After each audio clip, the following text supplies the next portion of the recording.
G'day, mate. Welcome to the Sydney Mob. What's your name there? Oh, hi there. My name's Brenton. Oh, g'day, Brenton. I'm Brenton. Brenton what? I'm originally from the Queensland, up north. I like that territory up there.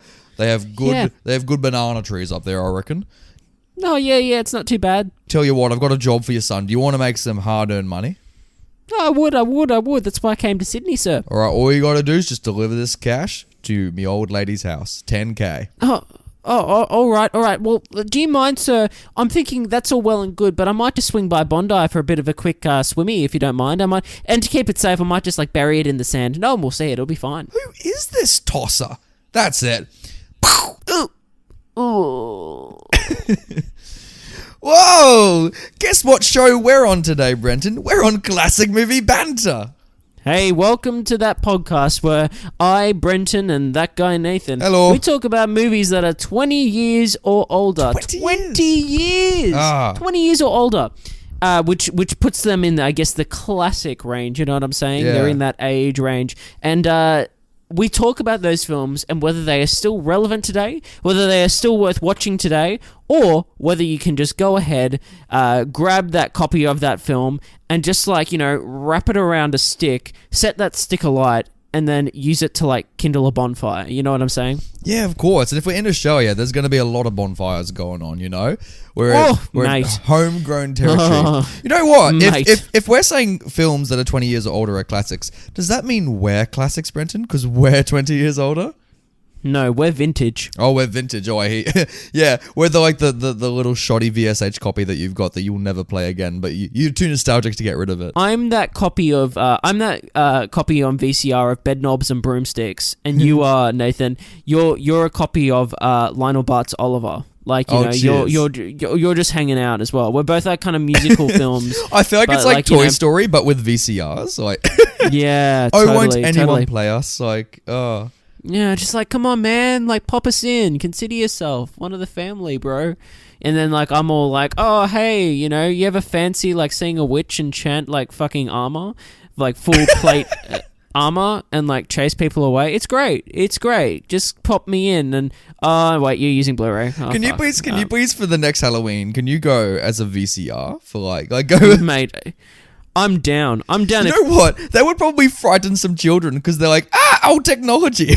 I think so. I think what we should do is that you and me should team up and do a costume together. Oh, yeah. And we'll both play the one VCR. So we'll both each be individually. We'll be each the two sides of the reel that the film goes around. Oh, and then we'll just put a big box around us that's the VCR. Oh. And we'll have ourselves wrapped in the film, and then we can turn around and the film will slowly go around one of us and leave the other one. That's Mate, so we're good. done. Mate. Halloween 2019. Ooh, there you go. And the kids who are trick-or-treating besides us, they'll be what's a VCR? And we'll be we'll put film in their little buckets instead of candy. No, you have a little, we have a little video set up and we play it and it scares the shit out of them because of the quality is oh shit, oh! It's this is what the 240p was back in our day. But Brenton, mate, we're on our own bloody home territory today.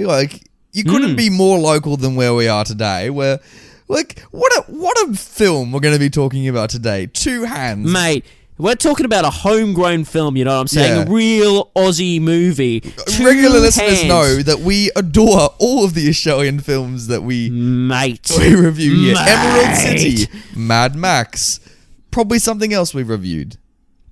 George Miller directed Babe Pig in the City, so I mean we love them all. Every film set in Australia, masterpiece, evidently. The Castle, what a hit. Some would disagree, one being one Brenton, but that's okay. That's okay. We've moved on. We're on a mission, Brenton. We're on a mission to find an Australian film that you and I both universally agree is worth watching. We're both putting our thumbs up. We already did that. Did we do it for Mad Max? I think we did. Did I put my thumb up? I hope we did. Bloody hell. I think I might have put my thumb down for Mad Max. Oh shit! Whatever I did for Mad Max, I'm changing my mind today. If it was a thumbs up, it's a bloody thumbs down now. Mate, that's too hardcore. Ladies and gentlemen, if you can remember what rating we gave Mad Max, I definitely have my thumbs up. Tweet at us, comment in the YouTube section. We should compare. Oh, yeah. comment in the YouTube's comments section, I meant to say. Oh, okay. Just don't go to any YouTube video section. and write your comment. Yeah, It's like and just like, yeah. That way we won't be able to keep track of you, obviously. But we'll search for it. Oh yeah, you know, I'll look at I'll look at Chris Stuckman's reviews. I'll look down Jeremy Johns' reviews. Hey mate, I might even look at some of the excerpts from Joe Rogan, and I'm sure I'll find a few classic movie banter fans in there. Oh yeah, they're everywhere, what I'm mate. saying? Yeah. They're a dime a dozen. I tell you what. Definitely, there's one video I know I'm going to find a few fans, and that is there's a compilation of like Willem Dafoe's best Green Goblin moments, and I'm sure some of you guys will be commenting down there. Oh yeah, I'll look for you. Well, guys. that's what I used for the bloody year anniversary. I literally took clips from that and I just put it into our. Are you kidding me? I didn't know that. That's yeah. great. So and we haven't gotten a copyright claim on it, so I'm happy about that. Yes. No copyright strikes. As of yet. Yeah. The second this episode comes out, like fuck. Halfway through the episode, ping. Motherfucker. Oh no. But Brenton, I imagine that most of our audience members haven't heard of the Australian film Two Hands. I mean, had you heard of it before we did this episode? I had indeed. It's a pretty famous Australian film. It's in the canon, isn't it? It certainly is. Yeah, it certainly is. I'd heard a little bit about it. I'd seen a couple scenes from it when I was younger. Because I remember distinctly walking in. My dad was watching this film, and I saw a couple scenes from it before I was told to, you probably shouldn't be watching this. Time to go. And really, yeah, this is the film your father puts his foot down on. Hey mate, distinctly I remember like walking in and seeing, which I can talk about later when we get into spoilers. A couple scenes, which I remember distinctly, and I remember this film frightened me. Actually, I was like, wow, oh shit, that's real. Rightfully so. I concur. Yeah, and so yeah,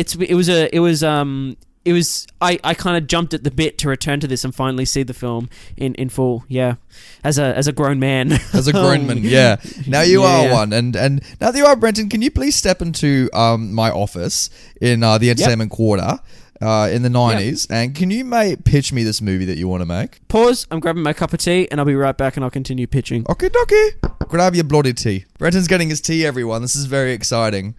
He actually wanted to get some tea for this pitch. So here we go. Look at that. Guys, can we actually keep this in the podcast? Like, can we not edit I'm not this editing this out. Like, yeah, all right. Just give us a moment. I was wondering when you put the kettle on before. I'm like, are you going to put it on again? Or are you going to tea the podcast? Guys, this is quality content. Is this a part of your pitch? Like, you come in with like a gigantic tea mug and you're like, right, here's an idea for a gangster film, but I got to have the tea while I'm doing it. Yeah, mate. I got it. So I walk into the office and I just look them in the eye and I just do this. Ready? So Two Hands is an Australian film that I'm thinking of fucking making. And this is 98. Oh, you guys have heard of bloody fucking the King's Cross, you know what I'm saying? You've heard of, you've heard of these places. In Harry Potter, I has. You've heard of Botany Bay. You've heard of fucking Bondi Beach, motherfucker. Well, let me tell you this. I want to do a film that's kind of like a gangster film. Oh, yeah. But like set in Sydney, and I'll kind of want to make it kind of fucking funny, you know what I'm saying? And I want to make it about like this young lad, played by old Heath Ledger, that kid. Yeah, he's a good bloke. I want to give him his chance, and I want to cast him in this film as this dickhead, really, that is actually like the doorman for like a strip joint, And he gets the opportunity to do some work for a mob boss. You know what I'm saying? And so he gets this chance to deliver some funds to this place in Bondi, and it's like 10 grand. But what happens is he just goes down the beach and goes for a fucking swim instead, and he buries it in the sand, and two little shits steal it and run away with it. And so now the mob want to fucking get him and put a hit on him and take him out because what a shithead. You know what I'm saying? He stole 10 grand, and that's basically the premise of the fucking movie, you know what I'm saying? And there'll be some bank robberies that go awry. There'll be some, good old fashioned romance and shit in there. Ooh. Just all this shit. I'm just putting it in this one movie. It's a real Aussie Bonnie and Clyde, isn't it? Yeah. There's gonna be some horror elements as well for some reason that I haven't really finalized in my head, or I probably won't. I'll just throw it in there for the sake of it. Sounds like there's a lot you want to put in this movie, mate. You got a lot of tea in there.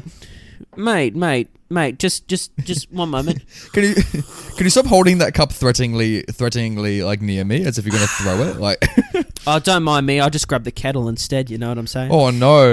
You just like pin the producer down. You're like, I'm gonna pour boiling water. I will on you. pour this down your pants, my friend. I'm actually the gangster this film is based on. Like, you know what? If the gangster did do that in this movie, it wouldn't be remiss if he did threaten someone. It wouldn't be. No.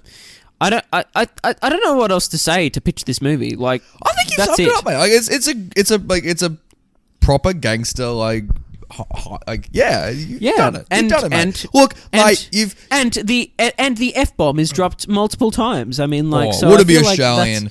There's more than just the F-bomb. If I'm going to make it a really Australian film. Yeah, we've got some C-bombs. We've got maybe some actual bombs. Who knows in this movie? Yeah, who knows? just strap yourselves in for a wild ride. So Nathan, yes, I'm ripping the Band-Aid off. I'm taking another slope. And I'm going to say that I like this movie. I really like this movie too. And I was so surprised at it. Like, were you surprised how much you liked this?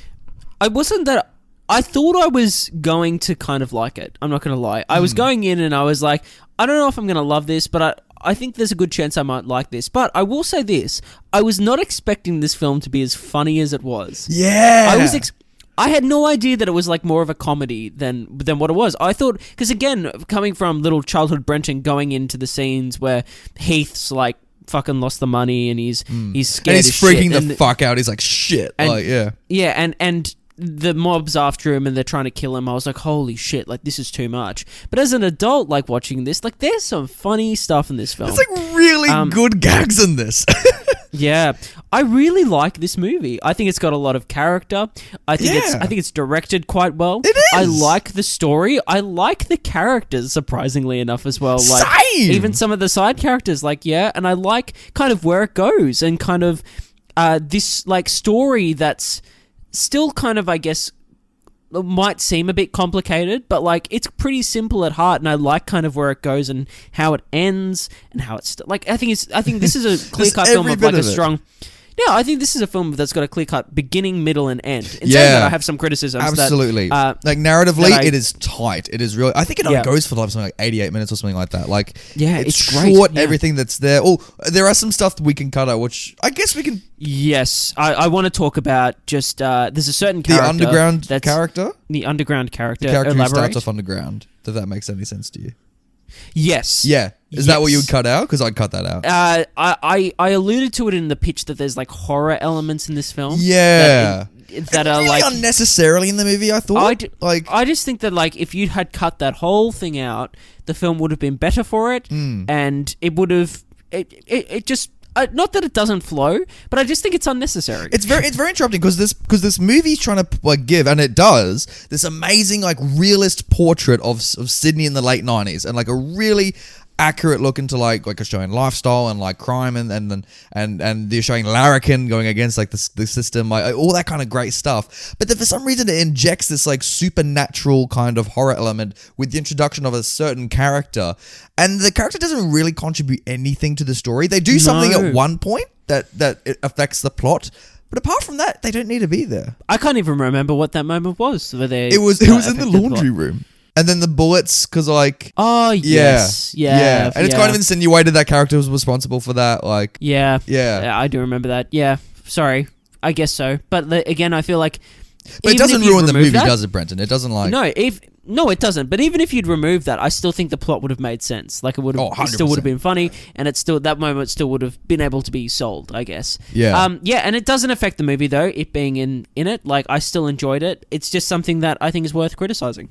Yeah, it's funny when I was looking at all the reviews for passing it to the people. Both Dave and Margaret from At the Movies, their sole criticism was that they dislike this character. They love the movie, but they dislike that character. So I feel like it's a universal thing. I think so. I don't know if it's universal. Like, I'm sure there's some people that would get that and kind of enjoy that, I guess, but yeah. I just think it's a bit pointless, and I think that the other aspects of this film are so strong that's just the one that you kind of asking the question as to why it's there, and you know, for a film was well paced. I think it's okay to have it there. You know, like you don't get that upset by it. Like let's talk about Heath Ledger. He's like the anchor of this movie. What do you think of his performance as this bouncer? I think you just said it there. He's such an anchor in this film. As his presence, I think, is so strong, and such as a young Heath Ledger as well. Like, yeah, you can see why he goes on to have the career he has, because he's just got this real. He comes a little bit doe-eyed, doesn't he? Like, he just wants to like make some good. Yeah. But like, he's kind of like a fool that wants to make some good, because he decides he wants to make some good by working for some gangsters. Yeah, I like the character, but I just think Heath has just got this ability to bring this kind of gravitas, I guess, to a performance, and this nuance to a performance that, like any other actor, I think this character might have been a bit forgettable, but you're on this guy's side. You know what I'm saying? Oh, 100%. Because even when he does some like faulty stuff, especially later on in the movie, you still kind of want to cheer for him as he does it. But even in, like, at the start of this film, he makes some really, really dumb decisions. Like, decisions that are just like you fucking idiot. Absurd. It's like, but at the same time, you want to see this guy succeed. You want to see him get it out of this situation and not get his comeuppance for something that's, I guess it comes back to that word innocence. But at the same time, Heath is just like, he's got chemistry with everyone. He's got chemistry with Rose Byrne, I think, which is really great. I like what the fuck is Rose Byrne's hair in this movie? I mean, hey, there's nothing like some bleached blonde, you know what I'm saying? Like, I know it's the late 90s, but like, especially because we know what by the way, Rose Byrne has not aged since this movie. Like, no, right? Like, she astounds me. Like, not only is she a wonderful actress, she's obviously like, she looks the same now as she did back then, and she's just stunning. Like, you're like, wow. But also, like, she as well as Heath, I think like these two young actors have such a presence and have so much to offer, and you can just see why they go on to have the careers they have. They do. Like, you so respect their work. Like, although in saying that, I feel like Rose, for a lot of the movie, I kept on saying, why the fuck is Rose in this movie? Because all she fucking does is take photos. That's her sole character trait. She reminds me of like an Instagram like influencer before there was like Instagram or even portable photos. My only thing with that character is that I don't think it's written as well as it could be, but I think Rose brings enough humanity to it that it kind of overrides that factor. It's true. But the whole point of her in the movie, like, she keeps on going up to people, like, showing them their photos, like, do you like them? It's like she's literally asking for Insta likes, you know? Like, yeah, kind of, but I like her because I think going into the themes of this film, I think she's there to provide literally like the mirror to Heath's character and to give him the way out, to give him like this kind of human relationship that's sweet, that's fulfilling. And also, like I just said, to literally hold up the photo to him of this fuckwit that he is, and to try and, you know... Yeah, literally holding up a photo of him. It's like, yeah. Yeah. I love like half of their conversations of them just talking about the photos of each other. She's like, no, you look good. And he's like, no, you look good. And it's like, you just ship them. They're a great couple, aren't they? Yeah, definitely. And again, there's not much dialogue. There's not much, you know. No, it's the physicality, isn't it? To support that, it's their chemistry, and also I think their scenes together are shot like, thank God, like whoever was the DOP in this film, like took the time just to like have some wide shots, took the time to just like leave the camera on these actors and to let them work. You know what I mean? 100%. I think the wide shots is good. It's not like outstanding cinematography, like no. But it does its job, especially because when you know it's low budget, exactly. like it doesn't. I don't think better cinematography would have improved the film that much. Like, I think because it's so well written, like it stands up on its own. There's one wide shot I want to talk about in spoilers that I think is just so efficient at providing, obviously, like comedy just from the placement of the camera and obviously the use of the foreground and the background and you know and the characters in that space, and it's brilliant. Like, it has real verisimilitude. No, I did. I thought it was a great moment, and I will talk about that more in spoilers. Oh, fantastic! Please remind me. Of course. No, you remind me. So there it is. Did you buy for a second that Heath Ledger was an actual bouncer? I mean, when you look at bouncers these days, they're all like huge people that are, you know, quite threatening. And when you first meet Heath Ledger, they're like bouncers at this King's Club strip club. And like they have like these shitty 90s shirts with probably the worst ties I have ever seen in my life. Like, if you saw a bouncer like that, would you be that threatened by them? I thought the point was that they were working for a really shitty establishment, like one that was like so try hard. Because if you notice, like no one goes into that place. Like, even the homeless guy is like, nah. He's like they're trying to get anyone in this place, and literally no one goes in. So I think like it was with that running theme, and like their uniforms, they look like two little school kids, like out the front there. Like Heath in general just looks shit. Like I love his shitty yin yang tattoo that he's got on him.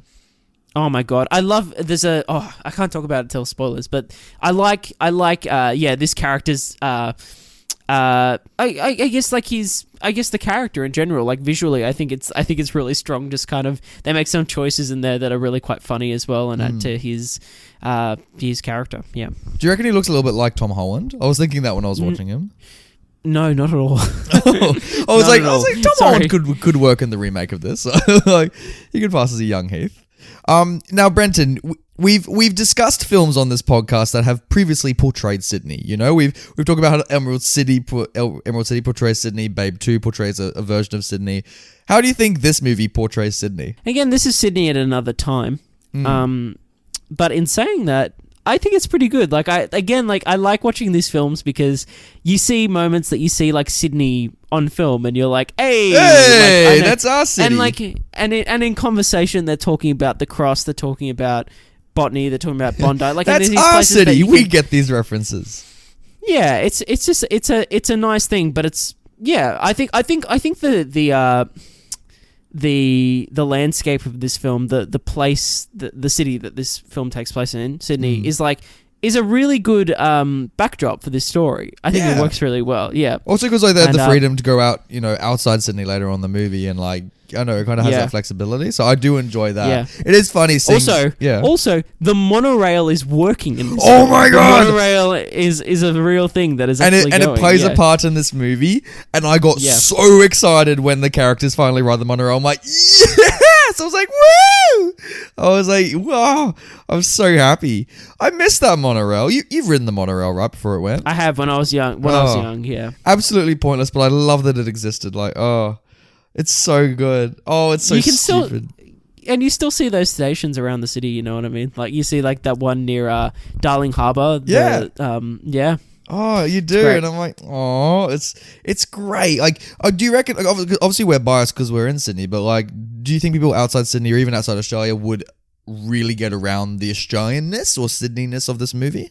I think so. I think not so much necessarily Sydney, but I think people would be intrigued by the Australianisms that are in this film and how that links to comedy and dark humor, especially with like the mob boss as well. Like he's not your typical mob boss. Like he's got some surprises to him that make him a very interesting character. But also like characters and situations and how they react in those situations are so Australian. Like it's hilarious. Some shit will happen and they're like, oh yeah, nah, fair enough. She'll be right. Like, and they're like, oh yeah, that's all right. Yeah, why not? Yeah, give it. You want a snag before we go out? I was like, yeah, go on. Yeah, right. Yeah, this is great. And they really play that up. And I think like American audiences would be intrigued by that and think it's funny and just be like, what? Like, and it's funny because it doesn't like mock it. It's just like paying homage to it almost, and like totally. There's a love of Australianness in this movie, and it's really nice. Like I think this is probably the best portrait of Australia I've seen in a movie before. Like outside like a Ned Kelly film or like I don't know even like The Castle. I think this might be better than The Castle in my opinion because it really explores the place of it. The whole time you're in the castle, you're only in that one shitty house. Whereas with this one, it really has the city become its own kind of character in the movie. Totally, yeah, definitely. Yeah.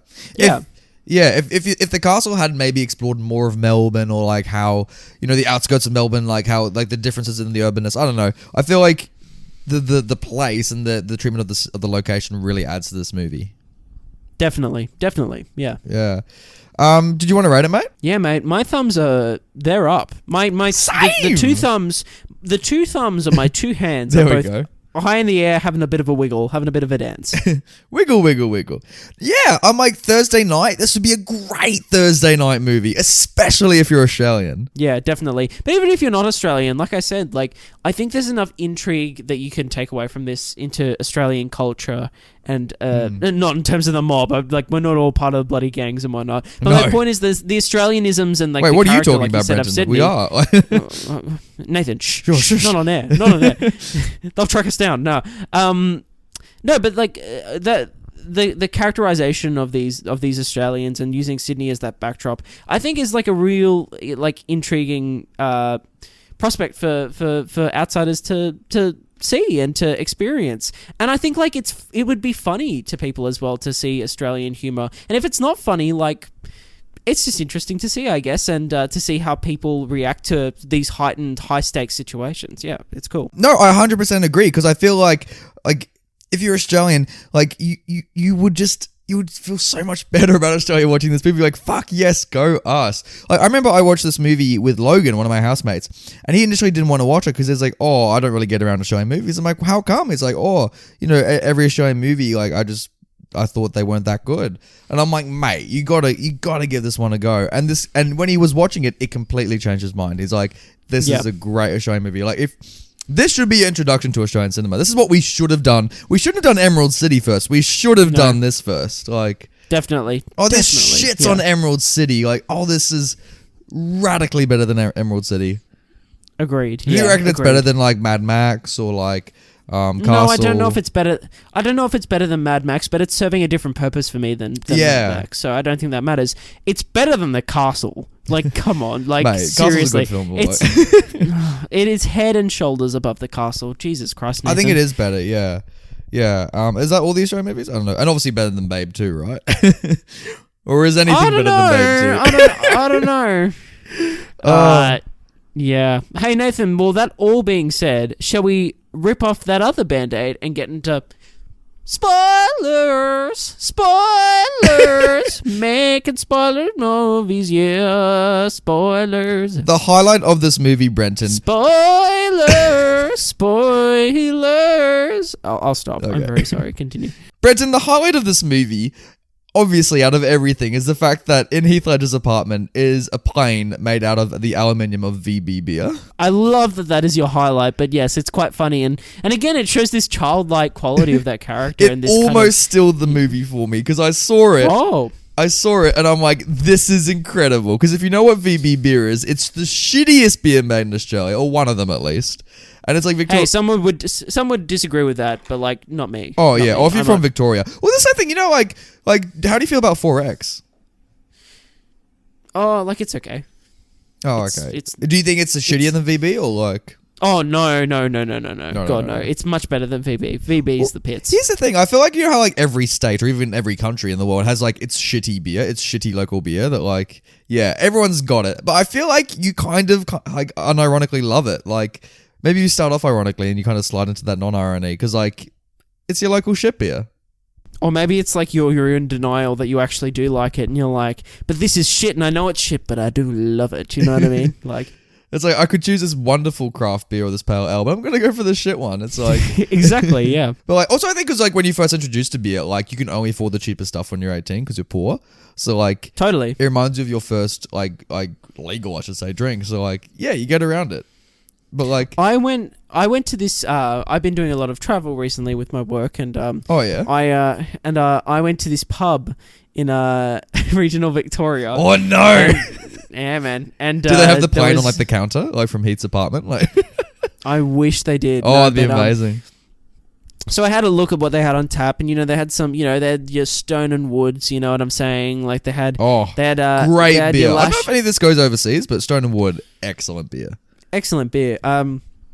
They had your Lashes. They had, you know, they had a fair range of stuff. Perfect beer for a perfect occasion. But then I saw this little sign and it said, "Mate, we've got our $5 fucking VBs." And I was it $5 for a schooner? Like, yeah, mate. I thought you were gonna say $5 for a jug because that would probably be more financially accurate. Like, it's that dirt cheap. It was like I'm pretty sure it's a schooner. I'm not sure actually, but it was I can't remember. It was enough to let you know that was enough. Because I went with the Stone and Wood. I was like, you know what, I'm going to pay like the $3 extra or whatever and just. Oh, here we go. Someone's earning money. Oh, settle down there. But you whip out the briefcase from the movie. My point is the amount of people that went up and ordered that $5 option. It was like $5 Asahi, I think it was, and also like $5 VB or something. And it was they had Asahi the same price, and they still chose the shit bro. VB. Did they look like locals? Like, did they look like this was? Yeah, for sure. They were getting amongst it. Like, they were getting amongst it. I'd love to see drunk Nicolas Cage from Living Las Vegas just be like, one of your finest VBs. Magnificent. But yeah, what a... I got to talk about some stuff in this spoiler section. What we should talk about the movie. I've got 3 moments that are like my 3 moments in this film that I was really, really on board for. Oh, there's a lot. Actually, yeah, mate. The first was actually the whole sequence where Heath goes for the swim and then discovers that, the money's gone. Yeah. That is like... We didn't talk about that in non-spoilers, the whole side plot with the kids. No, because we're going to get into it. We're going to get into it, We're going to get into it. But I think that was such a great example of like how to build tension, how to have a moment that is obviously like you can see no dialogue. That's going to be the plot of the movie. But yeah, there's that one line he screams when he's like, "Fuck!" He's like Darth Vader. He's like, "No." Yeah, and someone just losing their shit in a situation that they're just not... They're in way over their head in a situation. I just thought it was such a great moment in terms of editing, in terms of performance, everything. Like, it was just such a... I was like, that was the moment I was like, yeah, I'm really into this. Like, I was laughing and stuff at scenes before that, but I was like, yeah, this is hitting it home. This is taking it to a new level.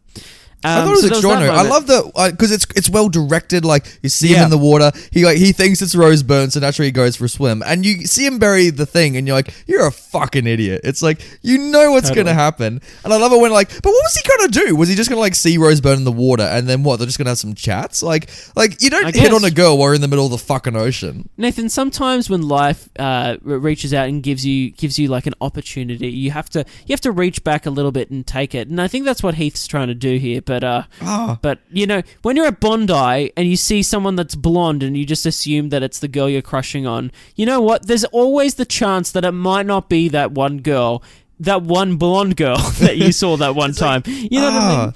You moron. Especially when you're in Bondi and you know for a fact she lives like in... I think it's Redfern or something. You know what I mean? Yeah. It's not even that far away. It's like they had the trains at the point. It's like, and I love it when the kids take the money and he freaks the fuck out and he berates like these poor innocent tourists that are around him. I love it when the kids take the money and the first thing they fucking do with it is just buy candy. Yeah, it's like they buy $10,000. Oh, and the next thing is they buy those shitty like they're expensive probably, but those shitty they're the worst clothes, aren't they? Clothes they're you've ever so seen. Bad. And then you keep coming back to these kids and you're like, why are we still staying with these kids and how are they going to work into it? And then one of them gets bloody run down. Holy shit! Did you gasp in that moment? Yeah, it was dark. It comes out of nowhere. Like, you watch a child get murdered. Like, you watch the car strike him. Like, it comes out of nowhere. Yeah. I was like, I put my hand up to my mouth and I was seriously, I had a minute of just pure shock. And at that point as well, it makes you even more intrigued about this subplot with the kids because you're like, where is this going? And I'll get more into that in a second because then we go into my second moment in this film that I think that was that really did it for me. So we have this whole thing and... Heath is nearly executed at a point, but he gets out of that situation. But we go to this point in the film where Heath and some of his friends, I think they're extended family or something, they decide that they're going to rob a bank.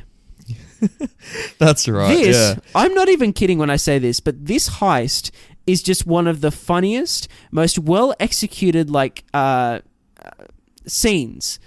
In a movie I've seen in quite a while that's doing this bank robbery thing. It's so perfect because you meet the whole family and they're all idiots. You just know it's gonna fuck up. It is hilarious how so this funny. Unfolds, and then it's shocking. It's weird because there's so much going on in this moment because it's funny but it's dark and it's kind of horrifying at the same time, but still funny. And you're like, how am I meant to be feeling? Because I'm finding this funny, but I shouldn't be finding this funny. Especially when some guy jumps over the counter and knocks himself out as he's heading back out of the car. It's so good.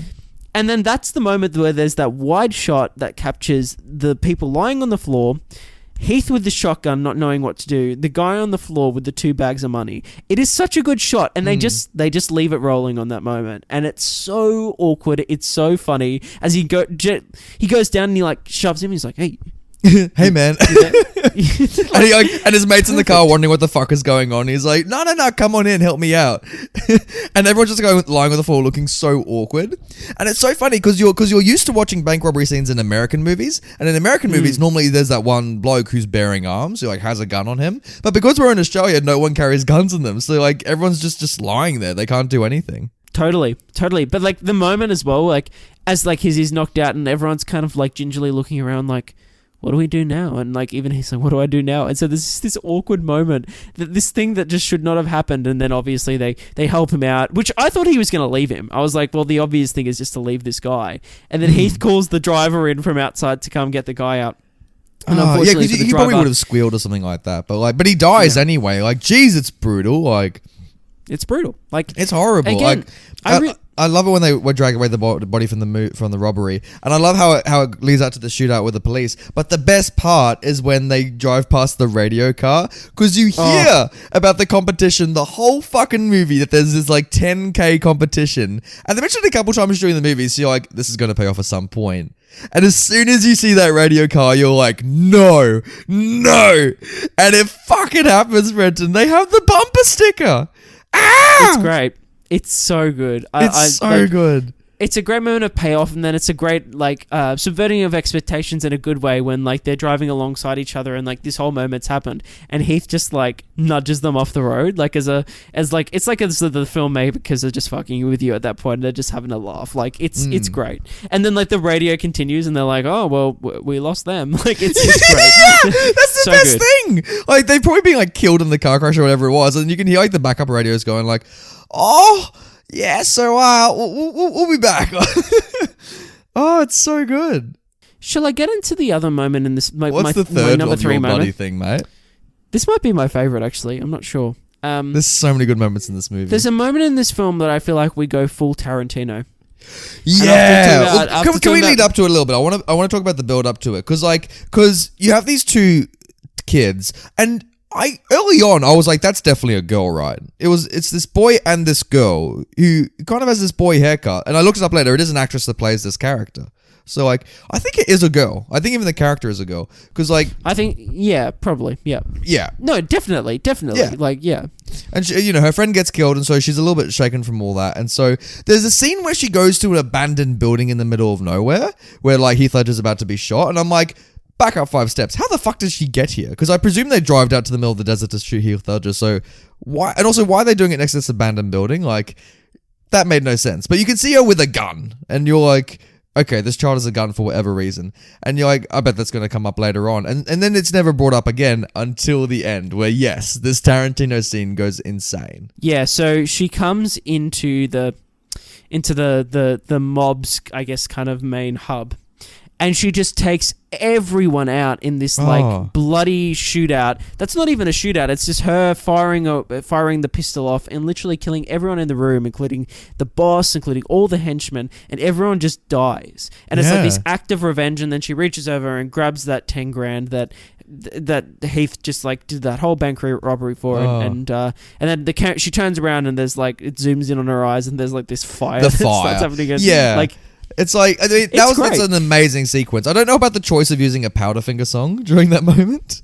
It's interesting. It's bold. Let's say that. It's a bold choice. I don't know about it, but like, yeah, it's...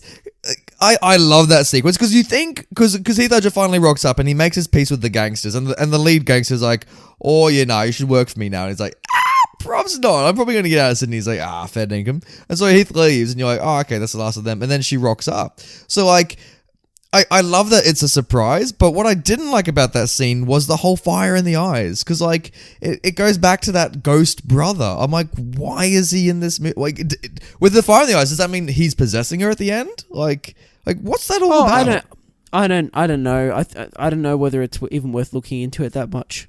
I'm not sure. I didn't actually like link it back to the brother. Actually, I just linked it back to just as a choice. It was just like an effect, because the brother has the fire in his eyes a couple times. Because he was murdered by the gangsters. Because you see him at the start of the movie literally crawl out from hell, like he's in that like weird like grave thing under the earth, and he's like randomly standing there at points. And sometimes characters acknowledge that he's there. Like, yeah, it's weird. It's very weird. It's weird. That brother needed to be cut out of the film. It does, and it also because like it also explains why like the bullets didn't work and like they all fizzled up. It's like because the brother like glows, and it's like, oh, maybe he sabotaged the bullets, but it's just... But again, like I think that moment's actually stronger if it's just like, I'm gonna kill you, because it's funny that he like, and then it like the gun doesn't fire. No. And have you seen Seven Psychopaths? No, I haven't. Sorry. Yeah. There's a moment identical to that in Seven Psychopaths with Sam Rockwell. Right. And it's done so much better because it's just more realistic. It's just like Woody Harrelson's about to shoot and like then the gun just fucks up and Woody Harrelson's like, God damn it. And he's like, shit.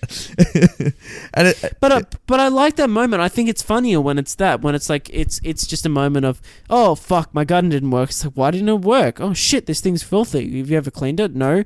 Well, why are the bullets all rusty? I put them through the wash. What the fuck? Like, I think that's more of a... And they have this conversation then and there. It's like, oh... Like, and I think it's good as is, but I just don't like it that there's that extra element of like that something that supernatural has messed with it. Like, I just think it's funnier when it's like a character has literally just fucked up, especially when that character is so particular about how their car and how they look after their car, etc. Like, and also like they're so jovial. Like the gangsters are so jovial, you don't need it.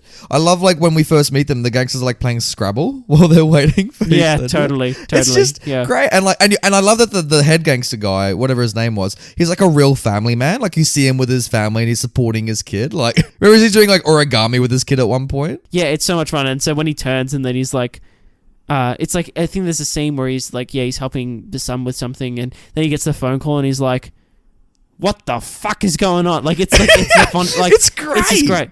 And he's like at the dinner table or whatever with the family. It's just it's a great use of like putting characters in scenarios that like just are not natural for like I guess their character stereotype in like a normal setting. Like it's just it plays with that and it's lots of fun. And then those Australianisms on top of that just make it hilarious. Yeah. It does. Like, it does. It really does. I think it adds to it so much. Can we talk a little bit about the relationship between Rose Byrne and Heath Ledger? Sure, but yeah. Because there are a couple of moments I really love with them. The first was that I love it when they're first taking photos of each other and he asks her to pull a face. Heath Ledger's like, no, I'm going to be the one that takes a photo of you. And she's like, oh, okay. And then like he's like, okay, pull a face. And she does literally nothing.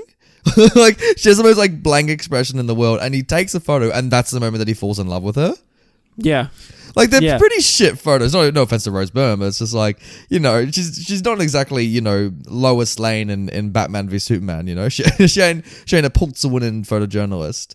One thing I also love about them is that do you know the bar that they went on a date to? I didn't note it when I was watching the movie. I recognized it. I think I've taken girls on dates to that bar. Oh, Nathan.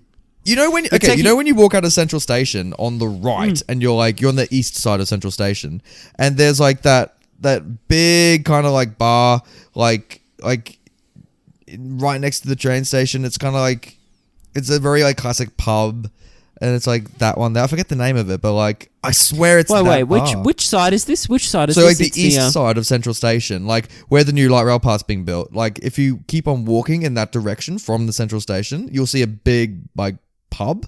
It's like right on the corner of like you cross the road and it's on the corner. Yeah, I know the one. Yeah, I think they did it there. I think that's where they go on their date. Right, and so I looked around and like I really recognize this pub. Like I was like, this is fun. That is fun. Yeah. So now when I take girls to that bar, I'll be like, I'll bloody Rose Byrne. I'll be like, quick, we have to go. We have to run away. Quick, the gangsters are here. Quick, we gotta go. They're after me. Yeah. and also with them, I love that weird final scene that they have at the airport. Yeah, I do too. It's just a nice like little moment between them and like it's so weird because they're just like giggling and this guy at the counter is like, is everything okay? Like he's like, oh of course, let's pay in cash, and they're all laughing their heads off and the guy at the counter is just like clearly confused as to what's happening. Like he's just like, I'm just going to smile and do my job until these two leave. Yeah, it's exactly it. And it reminds me of those days where you'd like buy your plane ticket at the airport. Like, you just be like, Which, to be fair, like, we're not really in that generation. Like, No. I kind of vaguely remember, like, moments like that when I was younger, but, like... And again, like, I plane ticket to, like, the Central Coast, which is, like, a 2 hours drive away. Like... Yeah, I mean... I was like, why you just drive? You don't have to fly this. Like, oh... Yeah. Hey, Nathan, was there anything else you wanted to talk about in terms of spoilers? One more thing I wanted to chat about. Brenton, do you think this movie could be a legitimate prequel to The Dark Knight for the Joker? Who's the Joker? The girl? No, Heath! Oh, I see what you're saying. What if this is the backstory to the Joker? I mean, maybe, but no. Because it could work. Because you could have the events of this movie where obviously, like, you know, bloody... What? I didn't remember any of the names of this movie, but Heath Ledger, like, you just have him, like, try to be a gangster. It doesn't work. So he, like, goes up to, like, Queensland or wherever it is, like, has a bloody romance with this chick. Maybe, like, it goes bad. He goes crazy. Then bloody flies to Gotham City and just takes it out on this unsuspecting town. I mean, that's a bit of a stretch, but, you know, like, hey, guys, whatever you take away from this film... I'm not saying it's wrong. I'm saying, like, instead of Batman Begins, you should watch this before The Dark Knight. And you can be like... So wait. Yeah. Watch Batman Begins, then watch Two Hands, then watch The Dark Knight. Yes, in that order.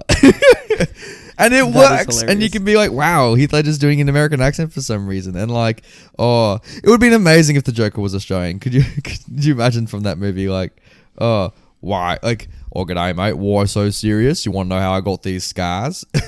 So Brenton, shall we steal this movie? Mate, take it away, buddy. I was so happy that this moment happened in the movie because it's so random. Because like, there's a scene in this movie where Heath Ledger has to deliver the money to like, who is this woman, Brenton? I'm not sure who she is to the mob boss, but she's somewhat obviously important enough to be receiving $10,000, and yeah, she's a chain smoking unhealthy person that literally dies in this solo scene in her room. But she's obviously smokes a lot. But this woman, she goes fucking ballistic. There's this 1 minute sequence where you're watching her cough her lungs out. Like, it's the worst coughing you've ever seen in cinema. And I'm sitting there going, okay, this is a bit much. This is a pretty heavy performance. And she just look at this woman.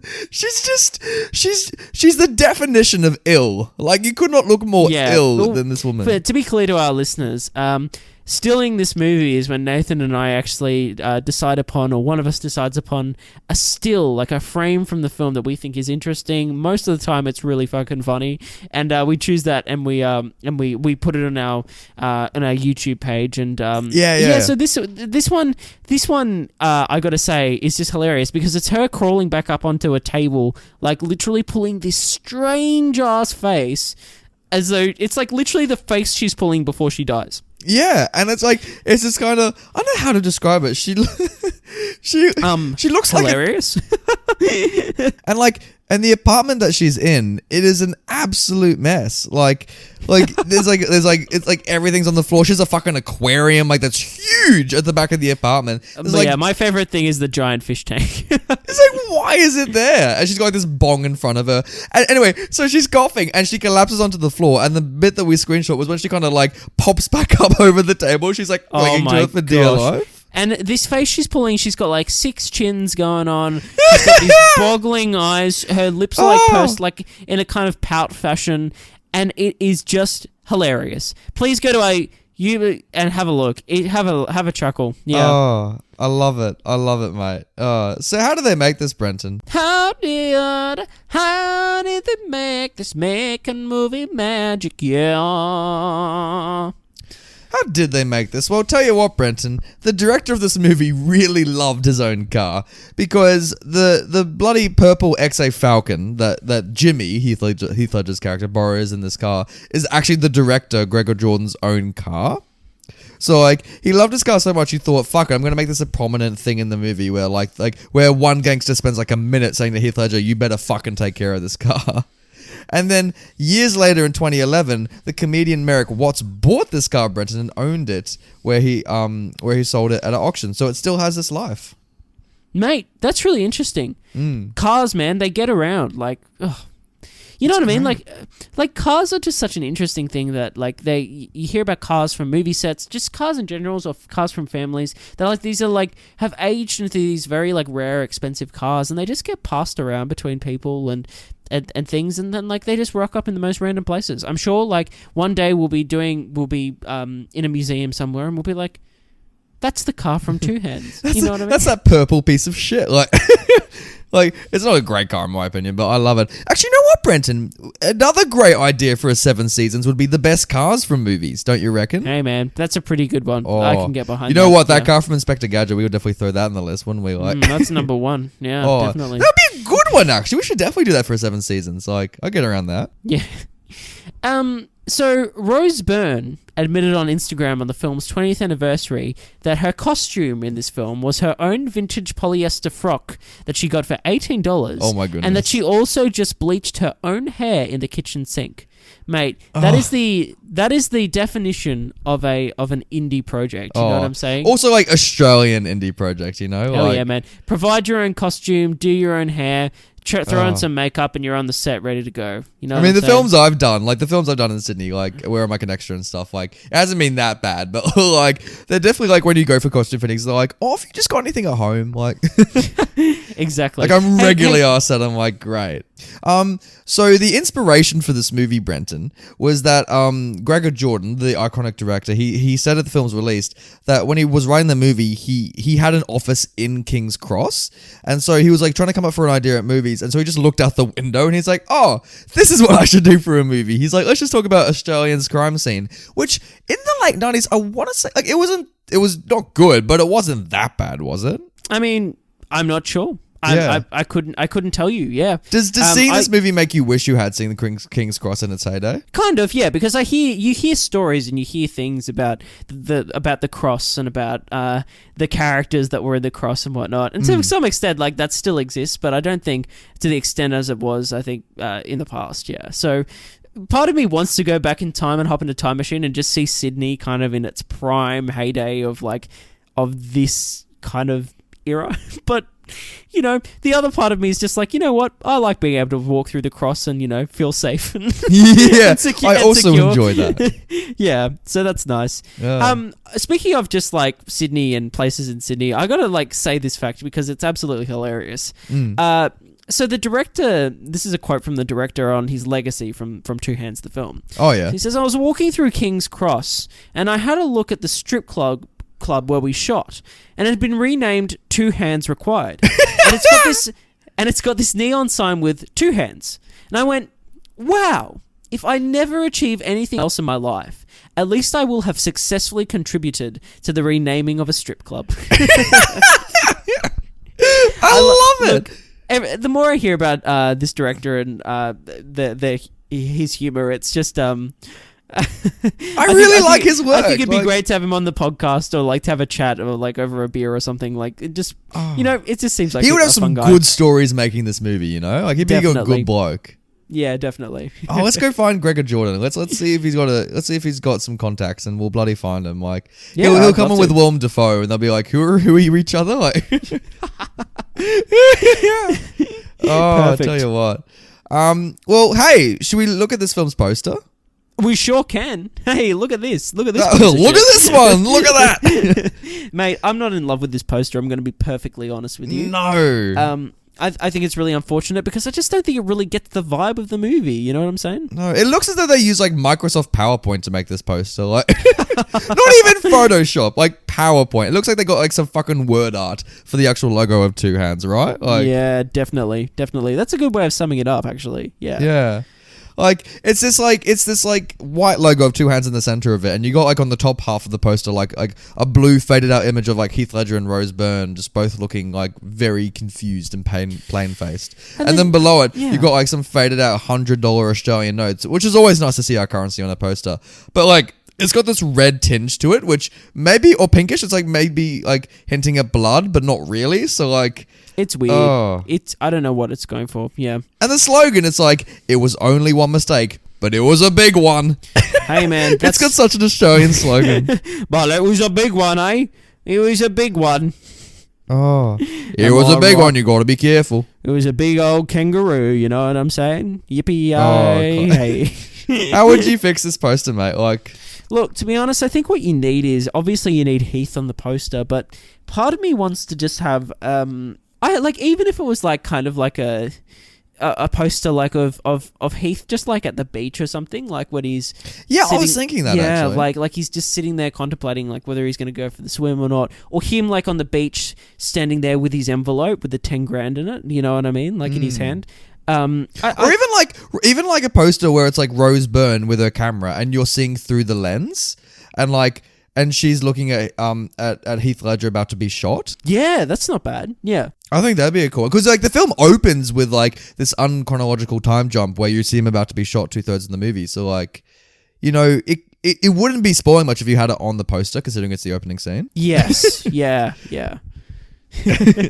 and title talk. Now, this is what I want to bloody talk about. Title talk. Why is this movie called Two Hands? I think perhaps, and this is just me talking candidly out of my ass right now. Here we go. Literally, like right now. Here we go. Here's someone about to build a fucking bridge. So maybe it's referring to the two hands that Heath could not keep on that envelope, and how that two hands, inexplicably, because of that one mistake, those two hands caused a whole mob empire to be destroyed in the matter of one day. You know what I'm saying? Because even though it's a huge mistake and it costs, potentially costs, well, it doesn't end up doing this, but potentially costs Heath everything, and it's a bad decision, it still works out that it destroys this evil, I guess, that's in Sydney. And so that's interesting. So yeah, maybe it's just the two hands of fate. I don't know. I think it's a shit title. Like, there's like, yes, there are technically two hands in the movie. Everyone has fucking two hands, but like, it could refer to like, maybe like he wants to be a carpenter at one point, so maybe like he used two hands to build, but like, I just don't understand it. I digged Brenton to try and find why the film was called Two Hands, like from like the director or anything like that, but I couldn't find anything. And like, it doesn't attract you to the movie, which is what a title should do. You know what I mean? I think it's a shame. Yeah, I think it's a shame that there's not something that's a bit more gripping. But at the same time, because this film's kind of stood the test of time to a certain extent in Australian film history, I kind of like the title because of that, because I've always associated it with this film. But like, I get your point. Yeah. Yeah, it sounds very Australian. It's like, you just got to use these two hands for this. But like, I feel like there are a billion better titles you could use that are more relevant to the film. Yeah. Could you give an example of what you call this film, Nathan? Oh, like Murder at the Cross, or or even like, you know, Midnight at King's Cross, or like, you know, or Gangsters at the. I feel like King's Cross would be a more like, it's got to be in there, you know, like or I don't know, 10K, How to Get It Back. It's a hard one. Because nothing you're saying is like grabbing me as something that's like the title. But like, I'm making this shit up on the spot. I feel like there are better options than Two Hands. You know what I mean? Yeah. Maybe we'll. Guys, maybe you can tweet at us and tell us your ideas of it. Yeah, what would be a better title for this movie? Because if you're recommending this movie to people, when you say, you got to see the film Two Hands, I don't think it's going to be that appetizing, you know what I mean?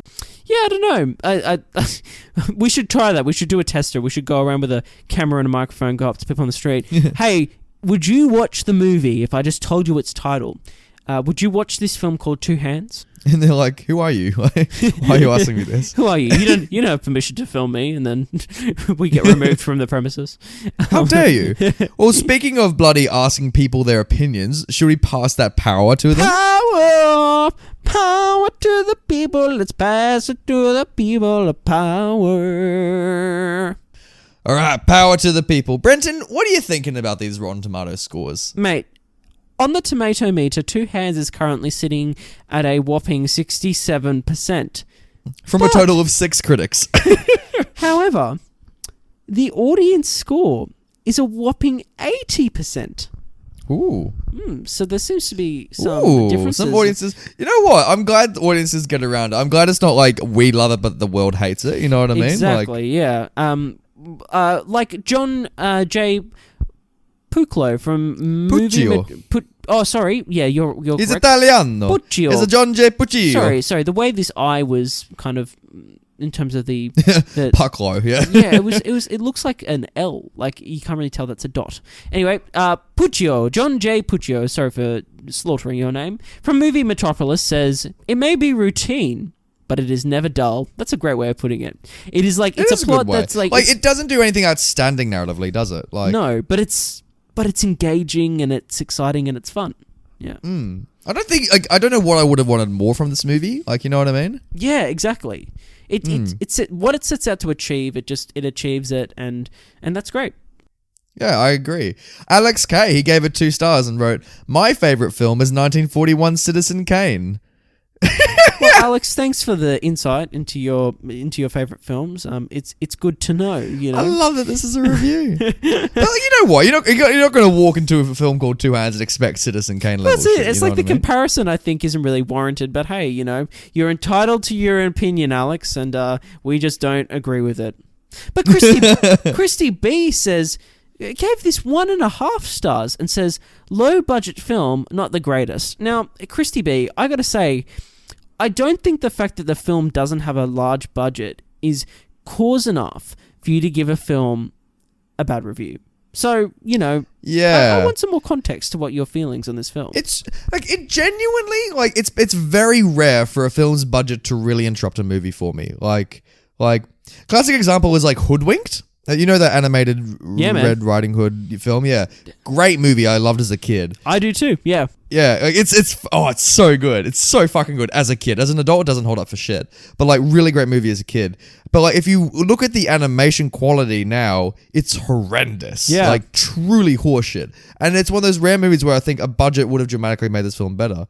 But like, outside that, I don't know if more money for the film Two Hands with the same script would have elevated it that much. Yeah, it's that thing, isn't it? It's like, if a movie is like setting out to achieve something that it can't possibly achieve within the scope of its budget, then like, I think that's when you really see it, and you see like but I still think you see in most cases the potential, and hopefully there's a director and a team behind it that know how to like get past those shortcomings that come from a small budget. But at the same time, I don't think you really set out to make a big budget film with like $1 million. You know what I mean? Yeah, I 100% agree. Like, yeah, and nor are you going to do that in Australia unless you're making like a Mad Max or whatever it is. Totally. Yeah. Fury Road. Oh, I want those sequels, boy. Ooh. Oh boy.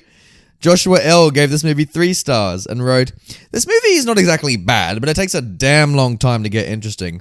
It also seems like the director wasn't sure if he wanted to make this precautionary fairy tale or a gangster love story. It just feels like it tries to blend both, but unsuccessfully. What do you think? Were you waiting for this film to pick up? No. I don't think so either. No, I wasn't. No. Yeah. Especially with especially compared to some other films we've done recently, I definitely wasn't. Well, compared to Bond, God, this is a breath of fresh air, isn't it? Yeah, definitely. Oh gosh, definitely.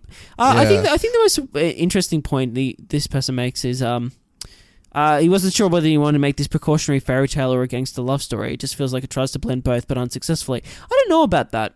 I don't know how I feel about that, because I don't know if it's going for a precautionary fairy tale at all. Like, I also, I don't think that's the love story between Byrne and Heath Ledger. I think they're just thrown together for circumstance. And also, there was never a moment where I was with the romance storyline, I'm like, let's get back to the gangster, or vice versa.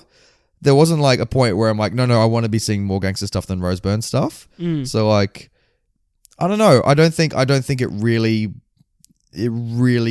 interrupted either storyline. No. I agree with you.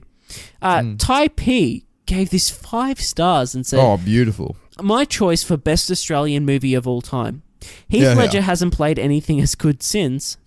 However, Brian Brown steals the show as Pando. No doubt one of my favourite characters. And David Fielder's Akko follows closely behind. Fantastic. Yeah, I gotta say, Brian Brown did a great performance as Pando. In that mob boss. Nailed it. Have you met him? I have. Have you really? Yeah, I have met Brian Brown. Yeah. Oh my god, what was that like? What's he like? No, he's cool. He was pretty mellow. He was pretty soft spoken. He was just normal guy. How do you wish you'd seen this movie before you met him? So definitely. But I've seen some of his other performances as well, in which he's equally as eccentric and I guess charming to a certain extent in that kind of Australian he's very way. charming, isn't he? Yeah. So it was really cool to meet him, and he gives a great performance, and I think he's a great actor. He does. Although I love this review, although I must say, I think Heath Ledger has done some better work since. Absolutely. Yeah, I don't know where you're getting the Mountain, idea. The Dark Knight. Mate, The Dark Knight, A Knight's Tale. Gosh. Tell you what though, honestly, the more I think about it, I think the Joker in The Dark Knight might be the best movie performance I've ever seen. Wow. I love it that much. Obviously, there are some outstanding performances out there as well, but it's hard for me to think of other options. Me personally, I love more than what Ledger did with the Joker. Yeah, well, I mean, it's a fair comment. I don't know. I haven't given it that much thought what I think the best performance is, but hey, Heath's up there. That's a pretty special performance and something that really carries that film and something that's so unique in the fact that it's that character just leaps off the screen. It just stands out so much. It just demands attention, and not in a self-seeking, I guess egotistical kind of way. It's just the character. So it just 100%. Yeah. But Matt B, getting back to old Heath and Two Hands, says gives this 4 stars and says up there with one of the best Aussie films I've ever seen. Fantastically written, directed, and acted. Just one complaint: way too much swearing. It's not necessary at that extreme level. Is there too much swearing? It ain't Scorsese level swearing. I mean, there's a lot of swearing, but it kind of is. I guess it's painting. It's the vernacular. It's Australian. Exactly. It's how Australians talk. It's painting the landscape of who these people are, I guess, and that's how it comes. Yeah. I get your point. It's pretty excessive, but does it detract from it? Not really. No. No, I don't think so. Obviously, it's not a family film. No, exactly. No. Green Meat wrote on YouTube. A lot of Aussies think this is a great movie. Only a few of us realize how accurate it is. Do you reckon Green Meat's in a current Australian gangster group now? And he's like, oh geez, I'm living two hands. He's like, this is normal, right? This is totally normal. Yeah. Yeah, we steal briefcases and just shoot each other in the desert. Mr. Mapex 2010 is our final review YouTube comment for the day. It says, best Aussie flick made. Even funnier when you watch it with someone who isn't Aussie, who can't follow the humour. Yeah. That's funny. I would love to do that. Yeah. I think this one would have great rewatchability as well, now that we've seen the whole thing. Definitely. I'd love to watch this again. Yeah. Yeah. I'll get a bunch of I know Europeans that I know, and I'll get them all around the house and see if they can follow a word of what's going on. Totally. But Nathan, that is Two Hands, released in 1999. That Australian film. Yeah, that was fun. That was a fun time to discuss I bloody this loved film. it. Yeah. I'm so glad we finally both found an Aussie film we can really, really get around. Yeah, definitely. Definitely. Yeah. I love it. Mate, a good time. I hope you guys love this app. But yeah, get around Two Hands. Go finish the podcast now. Just stop it now and put on this movie, because what a good time. Yeah, and then tweet at us, comment on YouTube. You can find us on YouTube. Let us know your thoughts. SoundCloud. You can find us on the podcast app. Let us know your thoughts. And if you hate it, tell us why. If this isn't your movie, I'd love to know what some of the criticisms are. We'd love to hear. But Nathan, for now, I really need to go for that swim. I mean, I've just got to go. There's this girl I really like. Brenton, we're so far from the ocean. Don't jump out the window, buddy. No, Nathan, she's there. I can see her. Whoa! That's not Rosebud. Oh. I mean, he left the briefcase, so someone's got to take it.